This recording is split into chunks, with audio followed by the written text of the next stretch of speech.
the recent problems and struggles that we've been having, I think it's rather simple. Offensive coordinator Shane Steichen and defensive coordinator Johnathan Gannon are holding back. Let's deal with the defense first. This guy thinks he's smarter than he is. All right, they already have tape out on you in the league. A full 16-game slate so far. I don't get why you're trying to reserve things for the playoffs. Like, it's inexcusable the last 2 weeks that we've played quarterbacks of Andy Dalton and also as well Dak Prescott's ilk. And they've come out almost at a 90% completion rate, pristine against our zone coverage. It just pisses you off, especially remembering defenses of old such as Jim Johnson, who would just blitz the hell out of teams. But, just throwing out different looks. But a well-seasoned D coordinator. And I get it. You don't have a lot of experience, so you're trying to conserve the little bit of magic or trickery, deception, disguise, strategy, upper echelon strategy that you have for the high-stakes games, the playoffs, where it really matters. And you get one-shot deals, it's win or go home, but where you can throw teams a different look, something they haven't seen all season, and you just put it out there, put it all on the line. But that's just dumb, because it's disadvantaging your players over the course of a season. They're going to get used to habits, schemes, all those type of things, like positioning. Like, it's been exposed that our linebackers don't play so well in zone coverage. They got exposed in the last game against the Saints. The holes that were there, either they got caught in the eye candy being advertised in front of them, or you were just out of position.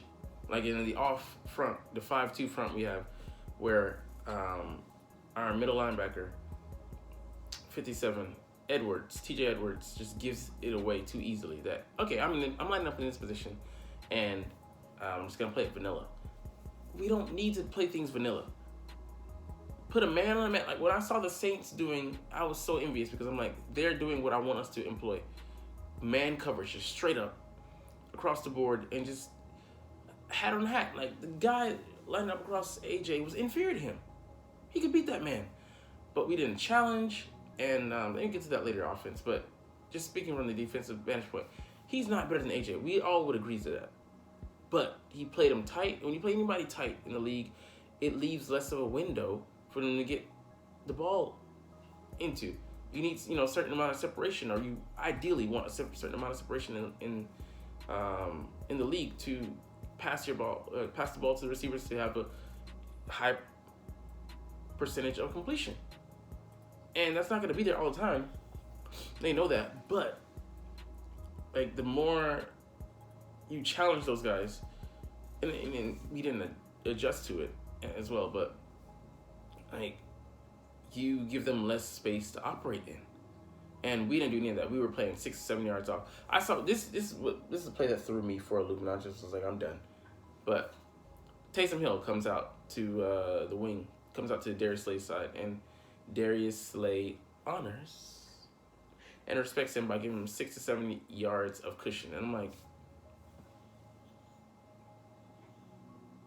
it's freaking Taysom Hill, the number 3 quarterback, the number 3 tight end, the number 3 running back, special teamer, and you're honoring him with that much space. What in the fuck is going on? I don't give a fuck who that is. Like, you can put Josiah Scott out there, and I wouldn't give him that amount of cushion. And of course, they threw it to him. He has just enough room to build up ahead of steam and bulldoze 2 players before Slay brings him down.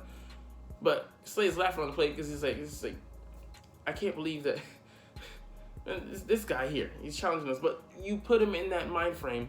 You gave him the room to operate in to do that, and he's not an easy tackle. He came out in running the 4.4 coming into the league, which is definitely not bad for someone his size and speed. 220 plus, thick guy, a load to bring down, and hard to stop once he gets the momentum going. So that told me everything I need to know. I'm like, you got to be fucking kidding me. Jam him at the line. Like, Slay is faster. Don't let him run past you.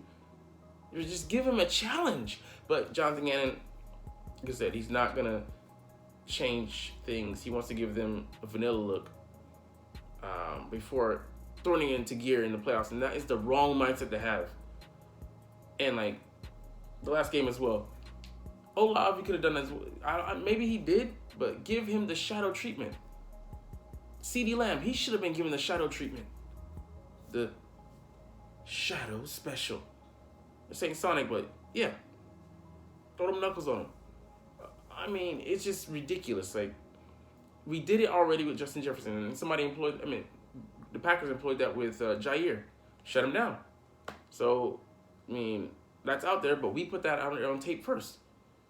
But if you can, Justin Jefferson is the top receiver in the league, and if you can't trust Slay, if you can entrust Slay to Justin Jefferson, but you can't entrust him to the other receivers of the league, there's a slight display. And what does that say about your confidence in your players? Which is been a constant theme that pundits have hit on this year. He does not trust his players. Then what the fuck are you doing as a coach, man? Why the fuck are you on the sidelines? If you're not gonna put these guys in position to succeed, and you've been failing them. Like, it's ridiculous. Like I said, we should stick to 2 to 3 schemes. Play man, and then play 2 safety shell behind that, or single high. But you have to challenge people. We have the manpower. We have more than enough manpower to do it.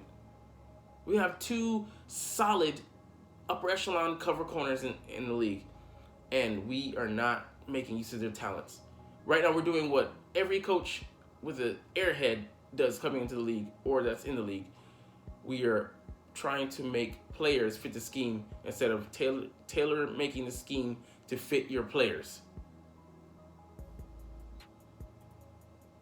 And it's gonna come back to bite us. Like I said, and say it earlier, but muscle memory. You can't expect us to play like this for 16 weeks and then switch it up 17 weeks and then switch it up in the playoffs.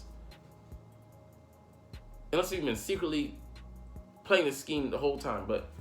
And I know players muscle memory, but we're gonna fall back on what we've been doing.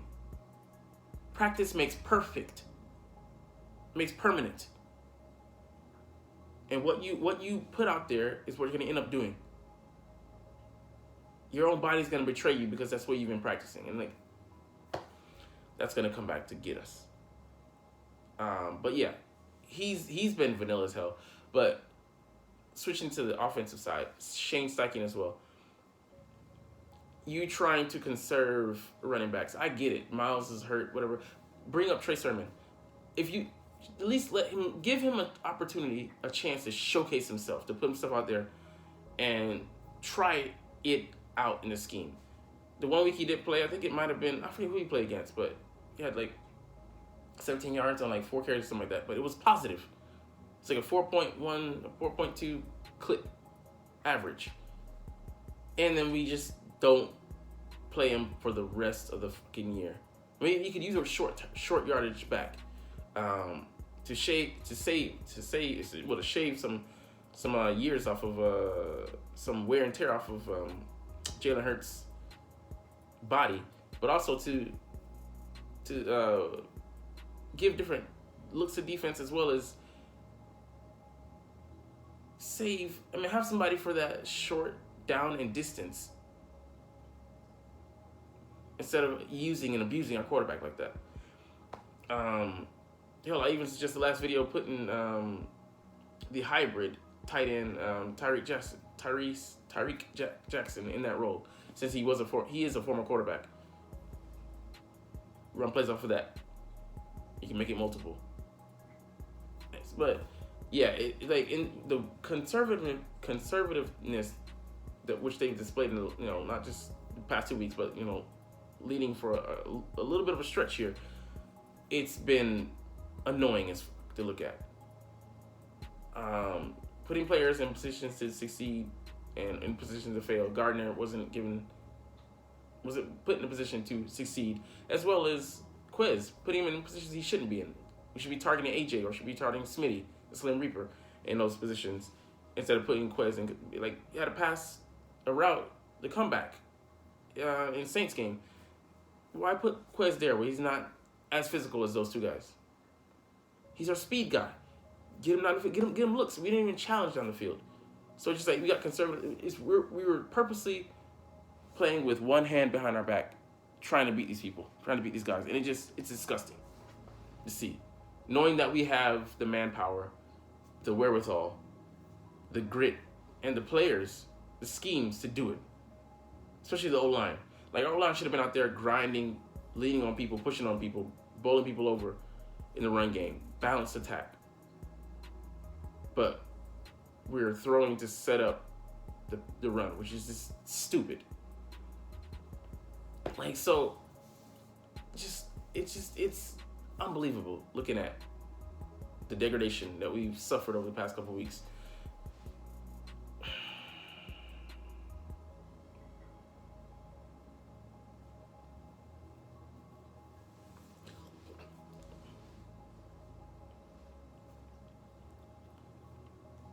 What else I want to say?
Another point of contention is our offensive line. We've suffered injuries. Another point of contention is our offensive line. Obviously, Lane Johnson's not in there. It's questionable whether he's going to come back and have a real impact. Probably going to have to manage his snaps at the very least to keep him effective if we're going to play him consecutive games. But if we play him heavy, it's going to go down, and we're going to have to maybe contemplate on shifting the line to get all 5 talented players that we want on the field, which would be shifting Jordan to the right side, playing right tackle, and then putting Andre Dillard at left tackle. But should we do that now, or should we wait until Lane goes down? I mean, that's, or do it kind of in practice solely, focus on it, but don't make it the primary focus. that's up for debate. But help out Driscoll. Don't put him out there on the island and expect him to be lane. We're not expecting him to be lane. Actions speak louder than words. By you just putting him out there on the island, not even putting players out there to chip, that's what you're essentially doing. And it just makes it an easy target for defenses to key on. Cameron Jordan coming off that side was able to apply pressure all night.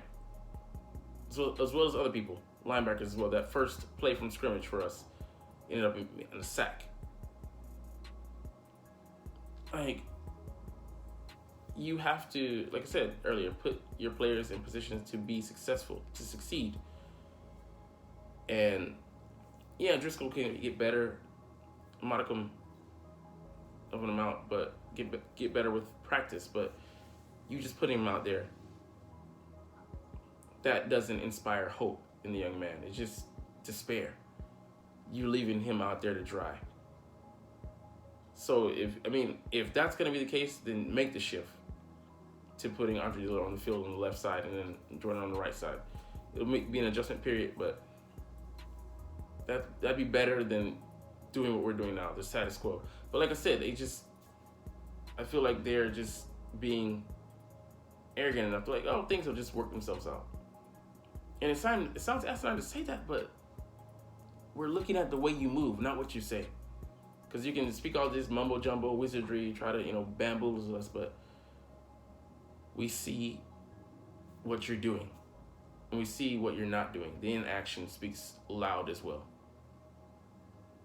So stop trying to play conservative, and stop trying to conserve things for the playoffs. Looks, schemes, strategy.